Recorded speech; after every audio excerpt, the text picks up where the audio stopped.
AssholeConsulting.com. Got a good question. Hello, Mr. Clary. I'm a previous public service announcement client from Asshole Consulting. I'm doing well myself in STEM field thanks to your books and your YouTube video. Awesome. I'm writing this request because I'm trying to start a satirical blog called The Snowflake Post. The blog will put. See, but when you say the Snowflake Post, people are gonna know. I mean, are you trying to make it seem like you're being legitimate? Because like everyone knows, the Babylon Bee is a spoof site. But if you actually want to convince people you were woke and you're all down with the cause and you're all for taking other people's money because you're a lazy fuck, you'd call it something heroic. Okay, you gotta have something like. Although maybe you could be doing the PJ Media thing when they said it's just a bunch of people in their pajamas, and then Dr. Glenn and Dr. Helen, and I'm just calling it PJ Media, and they do more they do more legitimate journalism work than other mainstream sources. So I like it. I like it, but I just try to figure out what you're aiming for. The blog will poke fun at socialist and gender politics as well as conservative schmucks. I'm currently writing my first post about how Call of Duty is transphobic, so my see, but the mainstream media already does this. They got a lockdown on that. I mean, it's. Do you guys remember Air America? And it failed. And it's like, well, yeah, because you're just regurgitating what CNN and other mainstream outlets are. I mean, yeah, it's like it. That's going to be in a sea of articles about how whatever video game is whatever phobic. Will yours truly stand out? So my question is, how did you improve your writing and develop your sense of humor? Ah, good questions. Thanks for your time. An oppressed minority in STEM. Oh, got one of the brothers or Latinos in our. Oh yeah, yeah. I recognize that email. Okay. So how did I do it? Writing. It's like anything else, of course, practice.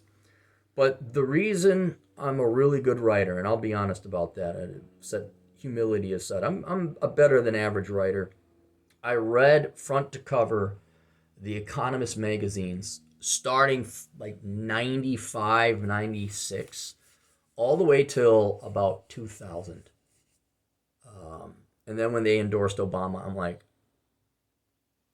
and I think they did an editorial switch there too. It wasn't just like, wait, you guys were all spot on. I mean, The Economist was great. Their authors were great. Their economists were great. They pointed math, very empirical, and then they basically, I wouldn't say turn political, but they went NPR. Or just so intellectual. You see, modern monetary theory could still work if we just make money printer go burr faster than the speed of light. And that way those dollars would be spread across the universe. So I was like, what? You're all on the bushes running deficits. Now you're okay with this guy? Anyway, so I would not read The Economist today because and the writing may be great, but I would absolutely go back to the mid to late 90s and the early 2000s and read front to cover The Economist magazine, some back issues. It's a lot of reading, but the cadence and the writing and it was superb, superb. And that's where I got a lot of my ability on my writing. I didn't pick it up reading authors or going to college or anything like that. I became a good writer because I read the 1990s Economist, front to back. And it doesn't matter whether you like the article or not, read it. And so that, but now keep in mind, I did that in college and I did that work in security late at night. So it was a fair amount of reading. But if you go through 3 years of the Economist front to back, not only will you get an education in real economics, but you'll get some pretty good writing skills in there. The other thing is just writing. When I interned, one of the few legitimate interns I had is I'd write sovereign risk analysis reports about different countries. And in doing research, you also read reports. So things like from the OECD, ILO.org, International Labor Organization, some white papers from the federal government. There were other, the Economist Intelligence Unit, but you have to go to the library to get that because it's incredibly expensive. But consuming that also helped, but then also writing. And then when I was a credit analyst, I'd have to write reports. And you have to write succinctly and precisely and get to the point because bankers like to blather the fuck on and never get to the fucking point. So at least your presentation would be short and you get out of that meeting a lot earlier. So yeah, man, it's just reading good writing. And now modernly, if you want to read something modern, maybe the Wall Street Journal. I was never that impressed with it. It's certainly the best writing out there, but that's a relative standard because writing's gone to pot. Most people can't write for shit. So, including those who majored in writing and journalism. So is that, and then sense of humor. I like dry comedians because I'm on that side of the bell curve, and most of society is so fuckwittingly stupid and obsessed with themselves. You can't do slapstick. Oh, snail! The what was it? The CW, the WB. Oh snap, Moesha. Okay, everybody loves Raymond, although that wasn't on the WB. Just your Margaret Cho, Amy Schumer, just your basic, no offense to the women's, but your basic bitch, entry level slapstick dumbass shit. That's funny for people with an IQ below 105. All right?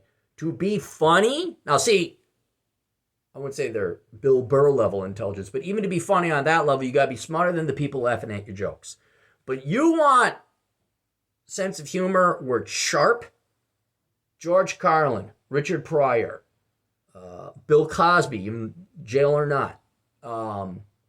He was a brilliant guy because he could do it without cursing. Chris Rock. Bill Burr would be the epitomal example. I think he's the greatest comedian of all time. Eddie Izzard is another outstanding one. And then, even though it was a little bit of shtick, Victor Borga, he was just clever. He used a lot of props. But he was also very creative. And not as sharp and jabby, but that's who I early on I really liked Victor Borga. But the way to be funny is to consume humor. Now, a lot of y'all think like, oh, you must be in theater. You should go in. No, that's a different. You should do your comedy routine. I've gotten that several. Like, no. That's a whole different league above me. That's like you got to be a special person to do that. But it will come out. The more humor you consume, the more you put it into your speech, the more you try to fit. Like you don't repeat the same joke verbatim in a particular social situation. But let's say you go to a party and you've consumed enough comedy, you get the punchline. And maybe you got to change, the circumstance or the name of the person or, a rabbi and a priest come walk. Okay, now you got to make it an imam and a reverend walking, whatever. You're adapting quick enough. You take the same punchline, but you adjust it for that particular situation. And then people think you're genius. People think it's like, no, I'm completely ripping off Richard Pryor. I'm completely ripping off, Mitch Hedberg. I think that's the guy. He was good. Mitch Hedberg. I hear music. Well, you're not special. I hear music too. That's how most people take it in. That guy he's dead now. But you got to be, and it just becomes part of you the more you, and here's another thing. I'm old. You read my first book, Behind the Housing Crash. It was good. It was good, but it's not as good as the stuff. You just get better with age. It's like scotch, as long as you practice it. So it's, and not to, I know he's not popular, but you want to talk about the rare exception of a young man or a young woman that could write very well and you thought, wow, is it Matt Forney? Some of his writing in his original blog, we all thought he was 42, 43. Turned out he was a kid. He was 23, 24 at the time, but he's got really good writing ability. But that's the exception, not the rule. It's with age that you get funnier or you point out hypocrisies or observations, and you also become a good writer. So there you go. Hopefully that helps out. All my books are linked down below. Everyone go get The Book of Numbers, Analyzing the ROI and the Pursuit of Women, including the women, because then you'd be like, oh, is that what I got to do? They're like, yeah, that's what you got to do to get yourself the man. Oh, really? Thanks, Aaron. No, it's not going to happen. I think you should like me for me. All right, see you guys later. Toodles.